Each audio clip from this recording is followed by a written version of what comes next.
Zakaria GPS, CNN Sunday morning 10 Eastern and Pacific. And now for our What in the World segment. What got my attention this week was a speech and an article by Senator John McCain. In case you were wondering how a McCain foreign policy would be different from President Obama's, here it is. John McCain would have helped overthrow the government of Iran last year. If the president were to unleash America's full moral power to support the Iranian people, if he were to make their quest for democracy the civil rights struggle of our time, it could bolster their will to endure in their struggle, and the result could be historic. This has become a mantra among neoconservatives these days. If only Barack Obama had given a few more speeches that supported the Green Movement, the regime in Tehran would have collapsed. But this is foreign policy as fantasy. I see no evidence that the Iranian regime could have been toppled a year ago, nor have I seen any to suggest it can be toppled today or anytime soon. The regime has many opponents, but also many supporters in the country. President Ahmadinejad had the support of millions of people before the election.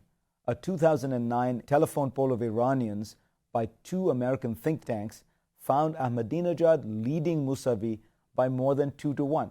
Now, any polling in Iran is suspect, but these results are confirmed by many shrewd observers of Iran.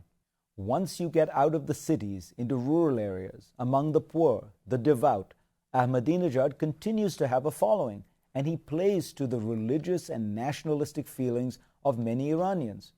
The supreme leader, Ayatollah Khamenei, is also widely respected. Maziar Bahari, the Newsweek reporter who was jailed by the Iranian government for 4 months on trumped-up charges, says that Khamenei is certainly the most popular political figure in Iran. I imagine Senator McCain, like many others, sees the situation in Iran as analogous to Eastern Europe in 1989. Back then, we saw bad regimes crumble with what often looked like very little effort. But I don't think the analogy holds.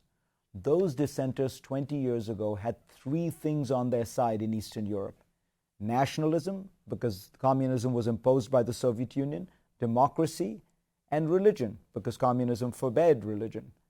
I would argue that the Green Revolution only has one of those three clearly on its side: democracy. The regime can use religion and nationalism just as easily as the protesters can.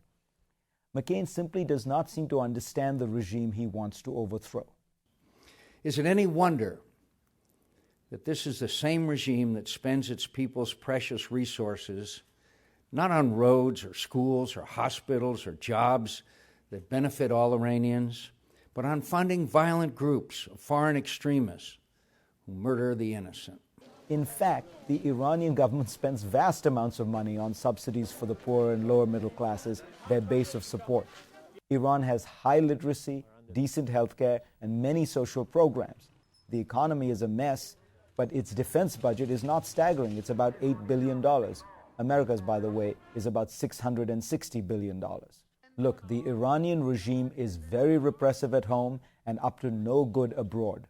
I do not like this regime at all. The U.S. State Department has called Iran the world's most active state sponsor of terrorism, and that is an accurate description of the regime's activities in the region.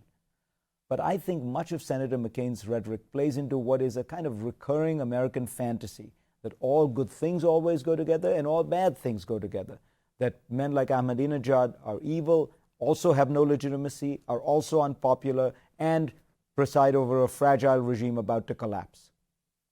By the way, if we do want to try and help the Green Movement, and we want to try and undermine this government, the most important policy choice we could make would be to not listen to Senator McCain's many suggestions that we should bomb the country.